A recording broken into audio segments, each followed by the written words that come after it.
Great হলে তারেক রহমানকে রাজকীয় সংবর্ধনা। প্রধানমন্ত্রী লি কিয়াংয়ের সঙ্গে বৈঠকে 13টি সমঝোতা সই। বিএনপি সরকারের সঙ্গে কাজে আগ্রহী চীন। বেইজিংয়ে বিনিয়োগ কার্যালয় খোলার ঘোষণা ঢাকা।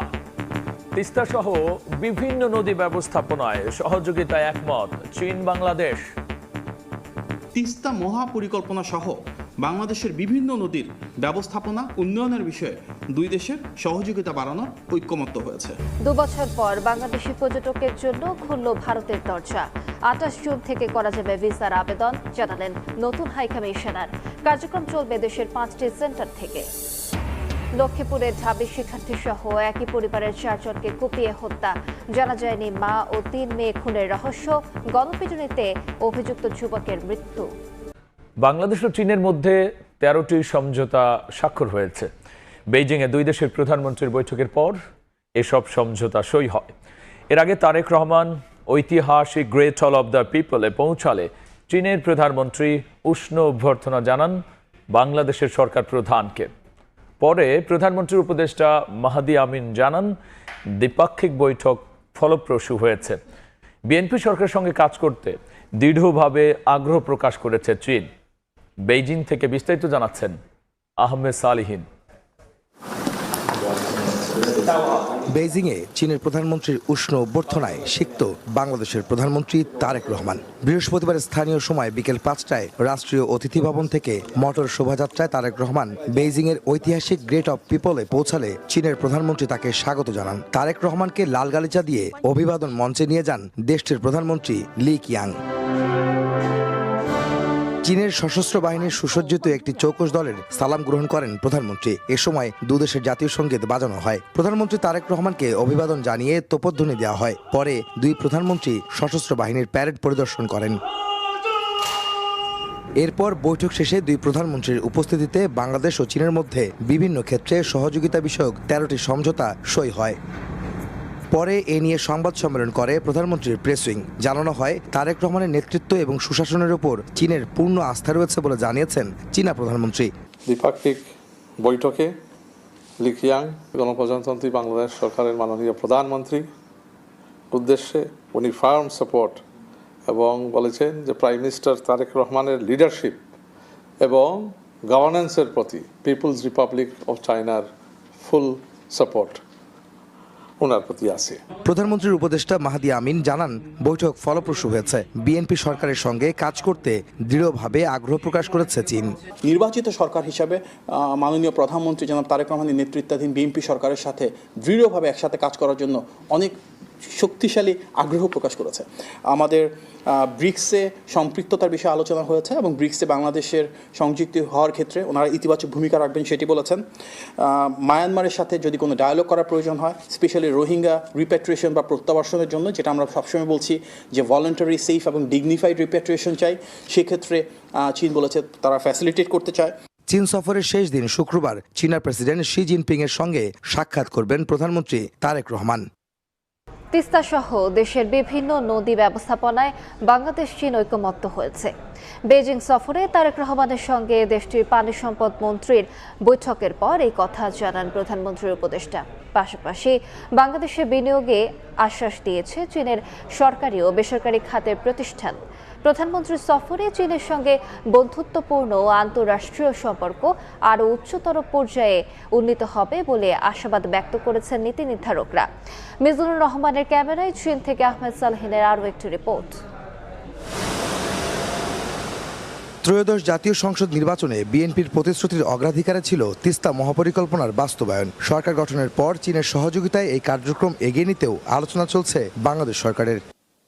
বৃহস্পতিবার বেইজিংয়ে স্থানীয় সময় সকালে রাষ্ট্রীয় অতিথি ভবনে প্রধানমন্ত্রীর সঙ্গে বৈঠক করেন দেশটির পানি সম্পদ মন্ত্রী। আলোচনা হয় দ্বিপাক্ষিক বিভিন্ন বিষয়ে। গ্রহণের পর মাননীয় প্রধানমন্ত্রীর চীনে চতুর্থ ও বেইজিংয়ে দ্বিতীয় দিনের কর্মসূচির বিস্তারিত তুলে ধরতে সংবাদ সম্মেলন করে প্রেস উইং, যেখানে তিস্তা সহ দেশের বিভিন্ন নদী ব্যবস্থাপনায় চীন বাংলাদেশ ঐক্যমত্য হয়েছে বলে জানান প্রধানমন্ত্রীর উপদেষ্টা মাহাদি আমিন। উচ্চ পর্যায়ে সে বৈঠকে তিস্তা মহাপরিকল্পনা সহ বাংলাদেশের বিভিন্ন নদীর ব্যবস্থাপনা, বন্যা ঝুঁকি মোকাবেলা, নদী খনন, নদী ভাঙন রোধ, সেচ ও নৌ নেভিগেশন সহ বিভিন্ন সম্পৃক্ত বিষয়ে উন্নয়নের বিষয়ে দুই দেশের সহযোগিতা বাড়ানোর ঐক্যমত্য হয়েছে। চীনের সরকারি ও বেসরকারি খাত থেকে বাংলাদেশে বিনিয়োগের আশ্বাস পাওয়া গেছে বলেও জানান প্রধানমন্ত্রীর উপদেষ্টা মাহাদি আমিন। বিনিয়োগের পরিমাণটা আমরা এখন নির্ধারণ করিনি, স্বাভাবিকভাবে ওনারা কাজ করবেন, কাজ করে তারপরে জানাবেন। অবশ্যই এখানে বিনিয়োগের ক্ষেত্রে একটা ইন্টারেস্টিং ডাইনামিক যেটা চীনের ক্ষেত্রে প্রযোজ্য, অনেক ওদের স্টেট অর্গানাইজেশন রয়েছে, স্টেট রান এন্টারপ্রাইজ রয়েছে, অর্থাৎ সরকারি প্রতিষ্ঠান কিন্তু তারা বিভিন্ন দেশে বিনিয়োগ করতে পারে। এই ধরনের প্রতিষ্ঠানগুলো ইতিমধ্যে আশ্বস্ত করেছে তারা বাংলাদেশকে প্রাধান্য দেবে বিনিয়োগের ক্ষেত্রে। বেশ কিছু বেসরকারি প্রতিষ্ঠান রয়েছে, তারাও বাংলাদেশে নতুনভাবে ইনভেস্টমেন্ট করতে চাচ্ছে, কারণ এখন একটা পলিটিক্যাল স্টেবিলিটি রয়েছে এবং আমাদের যে বাজেট রয়েছে সেই বাজেটটাকে ওনারা ইতিবাচকভাবে নিয়েছেন। পররাষ্ট্র উপদেষ্টা হুমায়ুন কবির বলেন, বিনিয়োগের অবারিত সুযোগ এবং বন্ধুত্বপূর্ণ সম্পর্ক আরও উচ্চতর পর্যায়ে নিতেই প্রধানমন্ত্রীর এই সফর। You can see the attraction that Bangladesh government is pulling here in Beijing and the attraction that its Prime Minister has on actually projecting and opening up opportunities and strengthening the relation between Bangladesh and China and taking it to new heights. বিকেলে চীনের প্রধানমন্ত্রী লি কিয়াং এর সঙ্গে সাক্ষাৎ করবেন তারেক রহমান। সেখানে 2টি চুক্তি ও 15টি সমঝোতা স্মারক স্বাক্ষরের কথা রয়েছে সরকার প্রধানের। বিএনপিও আওয়ামী লীগের পথে হাঁটছে বলে অভিযোগ করেছেন জামায়াত ইসলামীর আমির ডাক্তার শফিকুর রহমান। জাতীয় নির্বাচনের পর বিরোধী দলের 5 নেতাকর্মীকে হত্যা করা হয়েছে বলে দাবি তার।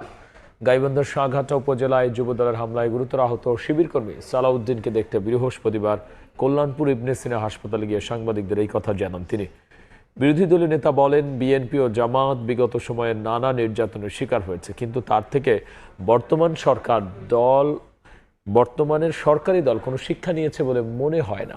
এভাবে চলতে থাকলে আরও একটি বিপ্লব আসবে বলেও মনে করেন তিনি।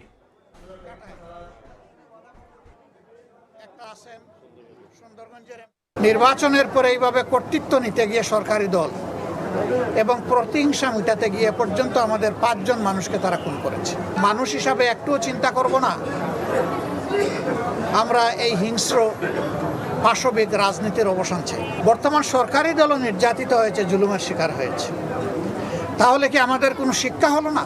শিক্ষা যদি না হয়ে থাকে তাহলে জুলাইয়ের মতো জুলাই বারবার রিপিট করতে থাকবে। মেহেরপুরের সীমান্ত দিয়ে 7 জনকে পুষিনের চেষ্টা করেছে ভারতীয় সীমান্তরক্ষী বাহিনী বিএসএফ। ভোরে গাংনীর শহরতলা সীমান্তের কাঁটাতারের বেড়া খুলে বেশ কয়েকজন নারী পুরুষকে বাংলাদেশে ঠেলে দেওয়ার চেষ্টা করে বিএসএফ। এ সময় বিজিবি ও স্থানীয়রা বাধা দিলে ভারতীয় কাঁটাতারের কাছে ফিরে যেতে বাধ্য হয় তারা। 7 জনের মধ্যে এক নারী রয়েছেন। এদিকে পুশিন ঠেকাতে দেশের অন্যান্য সীমান্ত সতর্ক অবস্থানে রয়েছে বিজিবি। তাদের সঙ্গে পাহারা দিচ্ছেন স্থানীয় বাসিন্দারা।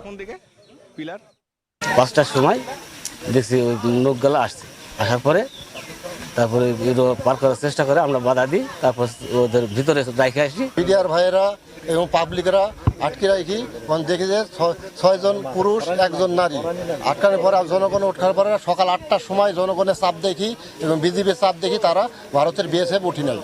এরা 10 জন আসছিল, কোথায় 3 জন চলে গেছে বলতে পারছি না, আর 7 জন এখানে ছিল। ঠিক আছে, রাত বেলা 8টার সময় আবার তুলে চলে গেছে ইন্ডিয়ান। প্রায় 2 বছর বন্ধ থাকার পর বাংলাদেশিদের জন্য ট্যুরিস্ট ভিসা চালুর ঘোষণা দিল ভারত। ঢাকায় নিযুক্ত দেশটির নবনিযুক্ত হাইকমিশনার দীনেশ ত্রিবেদী জানিয়েছেন, আগামী 28 জুন থেকে শুরু হবে ভিসা আবেদন প্রক্রিয়া। আপাতত ঢাকা, চট্টগ্রাম, রাজশাহী, সিলেট ও খুলনার সেন্টার থেকে ভিসা আবেদন করা যাবে। এর আগে দিনের শুরুতেই রাষ্ট্রপতির কাছে পরিচয়পত্র পেশ করেন ভারতের নতুন হাইকমিশনার। প্রায় 2 বছর পর আবারও বাংলাদেশি নাগরিকদের জন্য ট্যুরিস্ট ভিসা চালুর ঘোষণা দিল ভারত। দুপুরে রাজধানীর যমুনা ফিউচার পার্কে ভারতীয় ভিসা আবেদন কেন্দ্র পরিদর্শন করেন নবনিযুক্ত হাইকমিশনার দীনেশ ত্রিবেদী। সেখানে ভিসা প্রত্যাশী বাংলাদেশিদের সঙ্গে কথা বলেন তিনি, খোঁজ নেন তাদের ভোগান্তি ও প্রত্যাশার বিষয়ে। পরে সাংবাদিকদের সঙ্গে আলাপচারিতায় দীনেশ ত্রিবেদী জানান, মানবিক বিবেচনায় মেডিকেল ভিসা যেমন চালু ছিল, তেমনি পরিস্থিতি বিবেচনায় স্বাভাবিক করা হচ্ছে ট্যুরিস্ট ভিসা প্রক্রিয়াও। ট্যুরিস্ট ভিসা ওইটা আরম্ভ হবে 28 জুন থেকে। ওই নর্মাল ভিসা অপারেশন যাকে বলে ও ট্যুরিস্ট ভিসা। মেডিকেল ভিসা তো এমার্জেন্সিতে আগে সাবমিট হতো, ওইটা চলবে। এখনই 5 জায়গা আমি নামটা পড়ে দিলাম, 5 সেন্টারে হবে, কিন্তু আস্তে আস্তে আমি ওই সেন্টারগুলো যা আগে ছিল ওইটা বাড়াবো। ভারতীয় হাই কমিশন জানায় 2024 সালের 5 আগস্টের পর বাংলাদেশে উদ্ভূত নিরাপত্তা পরিস্থিতি বিবেচনায় ভিসা কার্যক্রম সীমিত করা হয়েছিল। আপাতত 5টি ভারতীয় ভিসা সেন্টার থেকে ট্যুরিস্ট সহ অন্যান্য ভিসা দেওয়া হবে। 5 সেন্টারে হবে, কিন্তু আস্তে আস্তে আমি ওই সেন্টারগুলো যা আগে ছিল ওইটা বাড়াবো, আর এইটা আমি অনেক খুশি। এর আগে কূটনৈতিক আনুষ্ঠানিকতার স্বার্থে বঙ্গভবনে যান দীনেশ ত্রিবেদী। এ সময় তাকে গার্ড অব অনারে স্বাগত জানায় প্রেসিডেন্ট গার্ড রেজিমেন্ট। পরে রাষ্ট্রপতি মোহাম্মদ শাহাবুদ্দিনের কাছে আনুষ্ঠানিকভাবে পরিচয়পত্র পেশ করেন ভারতের নতুন হাই কমিশনার।